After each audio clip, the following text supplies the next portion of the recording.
Uhabari gani mwanamichezo mwenzangu popote pale ulipo nchini Tanzania? Hii hapa ni moja kati ya taarifa kubwa ambayo tumekuletea hivi leo ili uweze kujua ni nini kinachoendelea kunako bodi ya ligi. Ni nini walichokisema jioni hii kuhusiana na dabi ya Kariakoo. Basi nikwambie kwamba taarifa zote tunazo hapa chini ya meza yetu ya matangazo. Hakikisha kwamba unabaki nasi tuzitazame taarifa hizi tukiwa sote pamoja, tuiangalie taarifa hii kwa undani kabisa.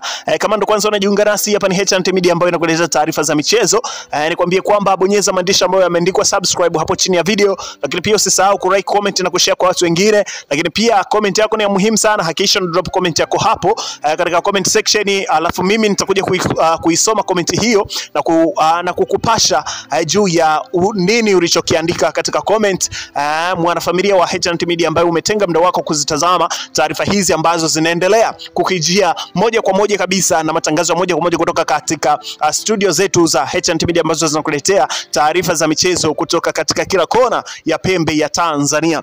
Bana, unaambiwa kwamba bodi ya ligi sasa nao wameamua kununa, lakini kununa kwao hakuna maana ya kwamba Young Africans ndio watapeleka timu uwanjani. Bado msimamo wa Young Africans uko pale pale kwamba hawatopeleka timu siku ya tarehe 15 katika uwanja wa Benjamin Mkapa, uwanja ambao unatajwa kuhodhi na kuchezeshwa kwa mchezo huo ambao kimsingi ni mchezo upo upande mmoja. Nasema hivyo upande mmoja kwa sababu gani? Ni kwa sababu Young Africans ambaye ni pande ya pili haiamini kabisa huo mchezo na wala hawautambui na haupo katika kalenda yao ya michezo. Na hii imekuja mara baada ya Young Africans kupitia ukurasa wao official kabisa wa Instagram waliweza kuposti fixed match katika mwezi huu Juni, na wakaandika kwamba mechi wanazozitambua ni mechi 3 tu ambazo zimesalia ili kumaliza msimu. Licha ya kwamba Young Africans wako Avic Town wamejifungia na katika kuandaa timu yake kuelekea katika mechi zilizosalia, lakini haimaanishi kwamba ndipo watacheza dabi. Hapana, ni kwamba Young Africans mchezo ambazo wamezimention katika michezo zote ambazo wamezimention katika kalenda yao ni michezo miwili ya NBC Premier League, kwa maana ya mchezo ambao wanacheza na Tanzania Prison, lakini pia ni mchezo ambao wanamaliza na Dodoma Jiji, lakini mchezo wa tatu ukiwa ni mchezo wa finali ya kombe la CRDB Bank Federation FA, mchezo ambao utakuwa ni wa mwisho kabisa katika kalenda zake. Lakini mchezo wa tarehe 15 Young Africans hawautambui. Sio tu Young Africans, uongozi mpaka na mashabiki wake. Kumekuwepo kwa taarifa za kuaminika kabisa kutoka ndani ya uongozi wa klabu ya Young Africans zinasema kwamba mashabiki wa klabu ya Young Africans wamegoma kulipa kodi zao za wanachama mpaka pale sakata hili litakapokwisha. Litaisha vipi? Mashabiki wa klabu ya Young Africans wanashinikiza kwamba hawatolipa kodi zao za wanachama mpaka waone viongozi hawatopeleka timu uwanjani kwenda kushiriki mchezo huu. Yani kwamba Young Africans wamekataa kulipa kodi zao mpaka pale watakapoona mchezo siku ya tarehe 15 imepita bila kupelekwa kwa timu uwanjani. Endapo kama timu itapelekwa uwanjani siku hiyo, basi mashabiki na wanachama wa klabu ya Young Africans hawatolipa ada zao, kutokana na kwamba wao wameshikilia msimamo wao wa kwamba hawatashiriki mchezo huu mpaka pale haki itendeke katika mchezo huu.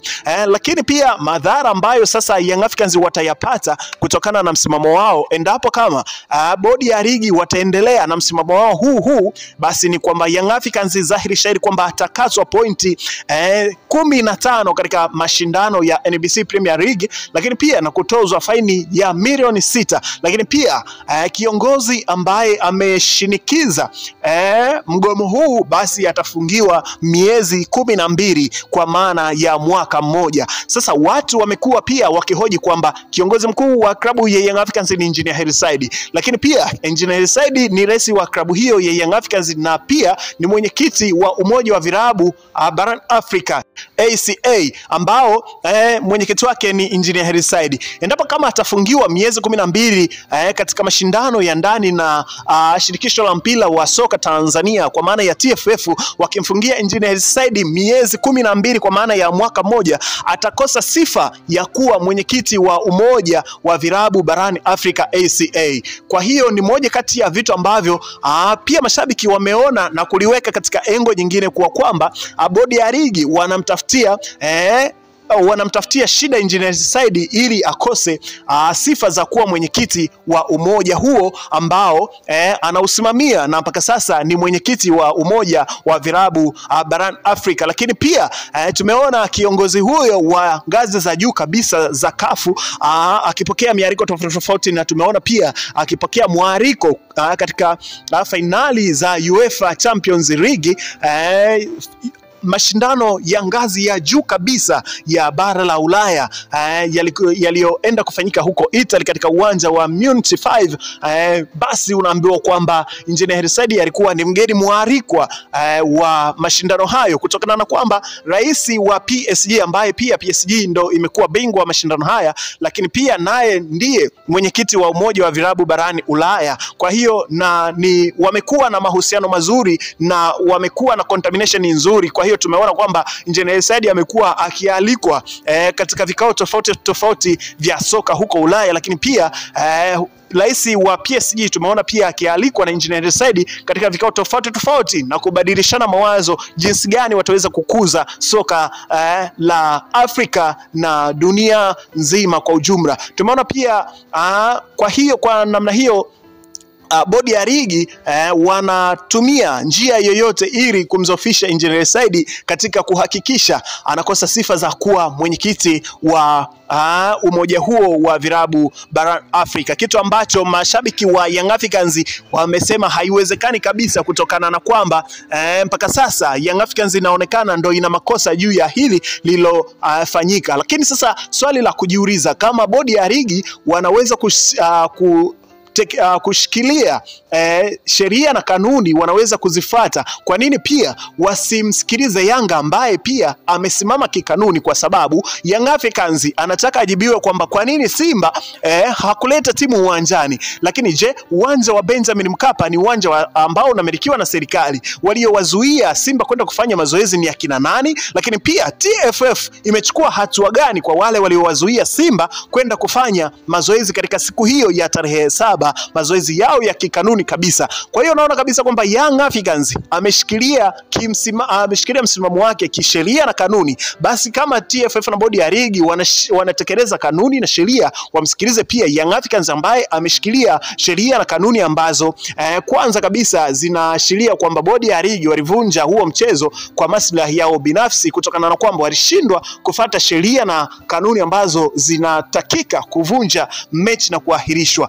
Lakini pia bodi ya ligi imekuwa na upendeleo na kuwa sehemu ya klabu moja ambayo Young Africans wanaamini kwamba wao wananyimwa haki kutokana na bodi hiyo kuwa sehemu ya klabu moja. Lakini tatu ni kwamba bodi ya ligi ilivunja mchezo huo kwa maslahi na hisia zao binafsi.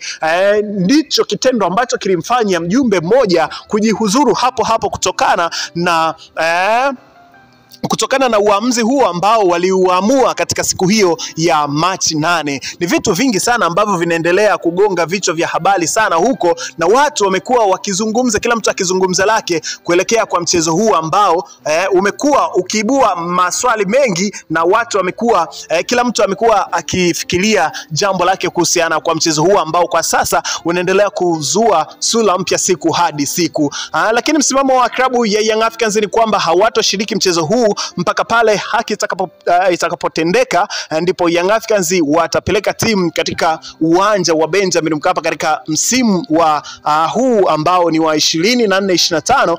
Lakini pia kama haki haitatendeka, basi Young Africans hatapeleka timu yake na wala hatakuwa sehemu ya mchezo huu, kama jinsi ambavyo wao wenyewe klabu ya Young Africans wanasema. Bana, taarifa zipo nyingi sana, nikwambia tu kwamba endelea kubaki nasi, lakini pia dondosha comment yako hapo, mimi nitakuja kupita nayo. Lakini ujiandae kwa taarifa nyingine kubwa kabisa ambayo huenda kuna kiongozi mwingine ambaye atafuata kujihuzuru katika bodi hiyo ya ligi bwana. Taarifa tunazo na tunatamba nazo za ndani kabisa na zikikachero kabisa. Endelea kubaki nasi tuje tukupe taarifa hizo.